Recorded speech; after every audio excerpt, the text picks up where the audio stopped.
রাত থাকলো, রাতের মধ্যে হঠাৎ করে কান্নাকাটির আওয়াজ শোনা যায়। যে কি ব্যাপার, এই পরিবারে কি হয়েছে? একটা লোক বলছে যে ওদের একটা মাত্র ছেলে, ওই ছেলেটা খুবই অসুস্থ, পেটের পীড়া, পেটের ব্যথা, দুনিয়া ডাক্তার কবিরাজ সব দেখে শেষ, আল্লাহর উপর ভরসা দিয়ে বসে আছে। ছেলেটা না উঠতে পারছে, না বসতে পারছে, না ঘুমাতে পারছে, এই অবস্থা। তো উনি বললেন, আচ্ছা ছেলের কাছে আমাকে নিয়ে যাও। নিয়ে গেল। যাওয়ার পর ছেলেকে একটা নজর তাকালেন ছেলের দিকে, তাকিয়ে বললেন, বাবা তুমি যদি সুস্থ হও, সুস্থ হওয়ার পর তুমি মির্জা গিল দরবার শরীফে যাওয়া, গিয়ে ওইখানকার বড় হযরত যিনি, অর্থাৎ বড় হুজুর যিনি, প্রথম শাহজাহাঙ্গীর যিনি, ওনার কাছে যাবা, গেলে তুমি পরিপূর্ণ সুস্থ হয়ে যাবা। আল্লাহু আকবার।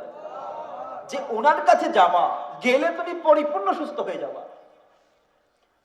এই বলে উনি চলে আসলেন। পরের দিন উনি বিদায় নিলেন।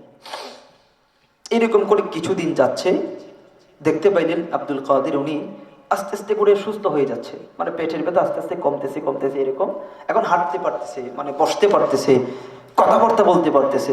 এটা দেখে তো উনি একটু আনন্দ, যে ওই মুসাফির আল্লাহর ওলি যে উনি তো বলে গিয়েছিল যে আমি যদি একটু একটু সুস্থ হই, যাওয়ার উপক্রম হই, তাহলে আমি ওইখানে জেলে নাকি আমি পরিপূর্ণ ভালো হয়ে যাব।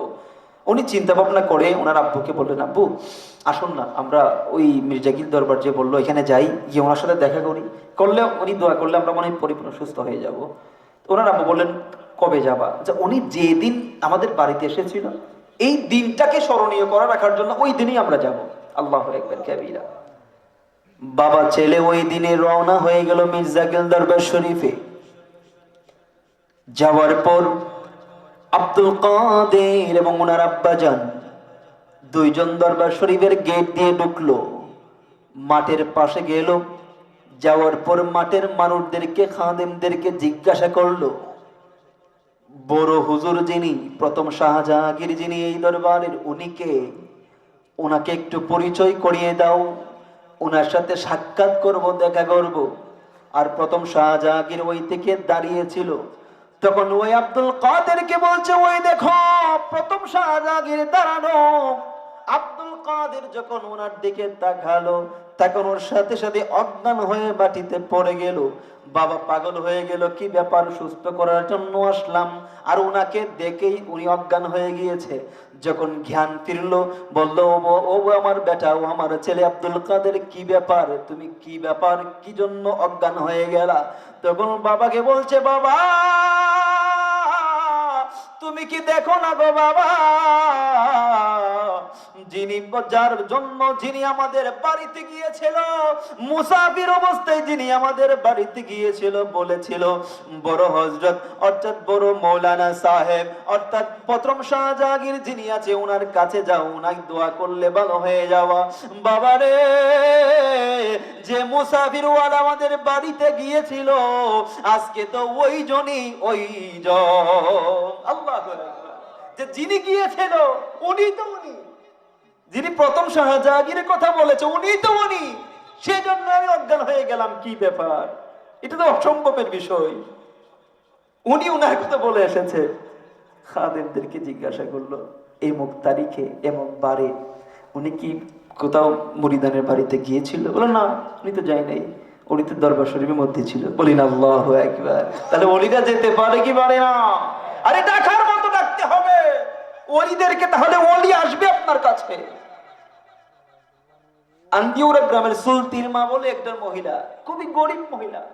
ওই মহিলা দরবার শরীফের টাকা পয়সা নাই, যাইতে পারে না। এরকম অনেক মহিলা আছে, আমার মা বোনেরা আছে, টাকা নাই, যাইতে পারে না।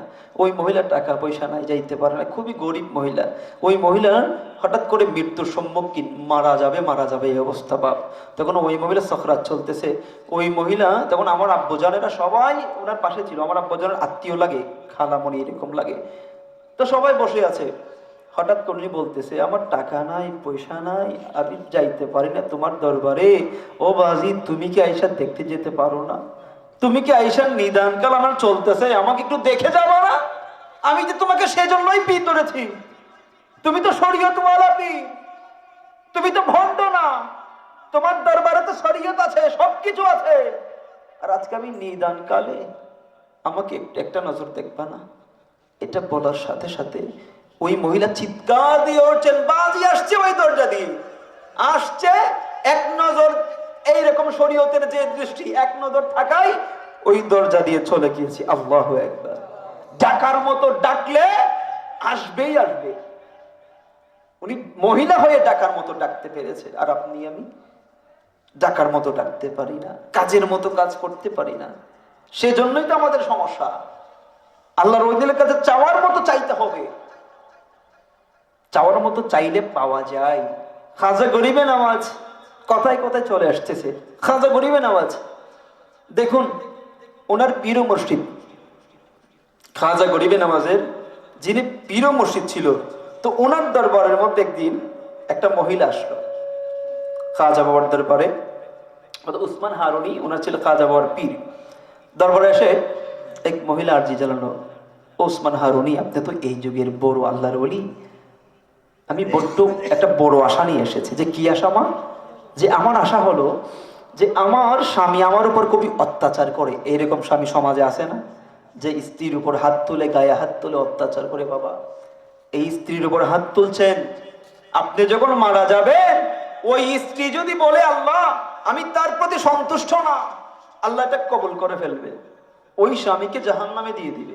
আর যদি বলে স্ত্রী বলে হে আল্লাহ আমি আমার স্বামীর প্রতি সন্তুষ্টি, ও আমাকে সবকিছু দিয়েছে, সবকিছু করেছে, আমি তার প্রতি সন্তুষ্টি, আল্লাহ খুশি হয়ে যাবে। তাহলে আজকে যে আপনি অন্যায় করছেন, যদি একবার সাক্ষী দিয়ে যায় তাহলে তো শেষ, সবকিছু শেষ। সেটা হলো স্ত্রীদের সাথে খারাপ ব্যবহার করা যাবে না। আমার রাসূল সাল্লাল্লাহু আলাইহি ওয়াসাল্লাম ওনার স্ত্রীদের সাথে কেমন ব্যবহার করেছেন এটা আমাদেরকে শিখতে হবে। হযরতে মা ফাতেমার সাথে মৌলা আলী কেমন ব্যবহার করেছেন এটা শিখতে হবে। মা ফাতেমা যখন ইন্তিকালের আগ মুহূর্তে মা ফাতেমা কান্না করছেন, মৌলা আলী আসলেন, কি ব্যাপার? আমি তোমাকে নামাজ পড়তে গেলাম, দেখলাম তুমি ভালো, এখন তুমি ঘুম থেকে উঠে কান্না করছো, কারণটা কি?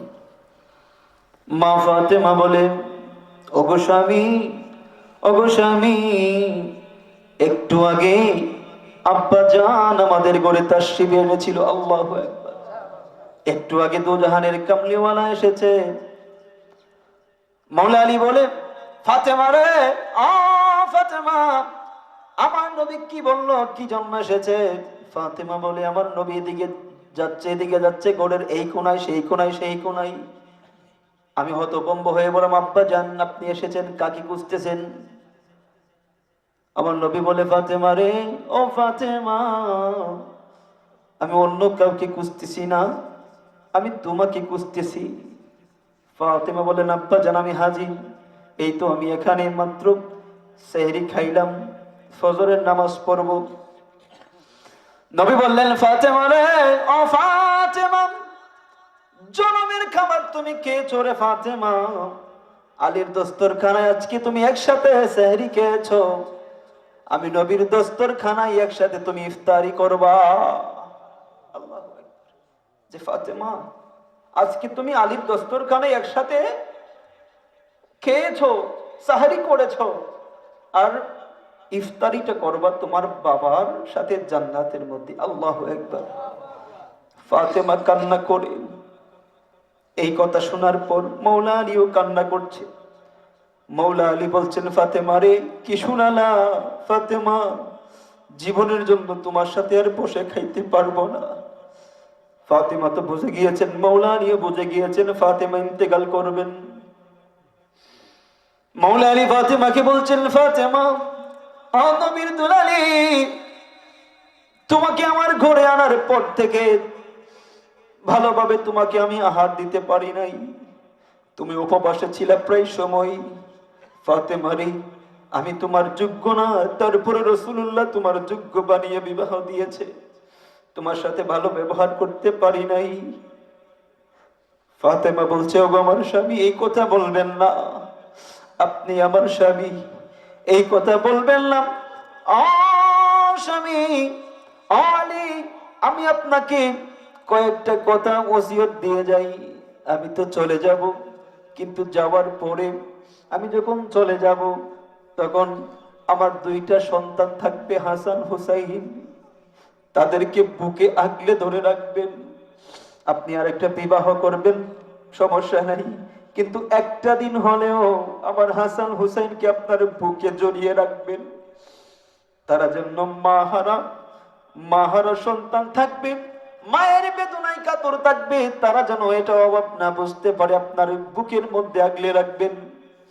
ফাতেমা, ঠিক আছে আগলে রাখবো, আরেকটা শর্ত কি, আমি যখন ইন্তেকাল করব আমাকে রাতের বেলায় দাফন দিবেন, কেউ যেন না দেখে, রাতের বেলায় দাফন দিবেন, ঠিক আছে? এই বলে মা ফাতেমা মৌলা আলী কান্না করছেন।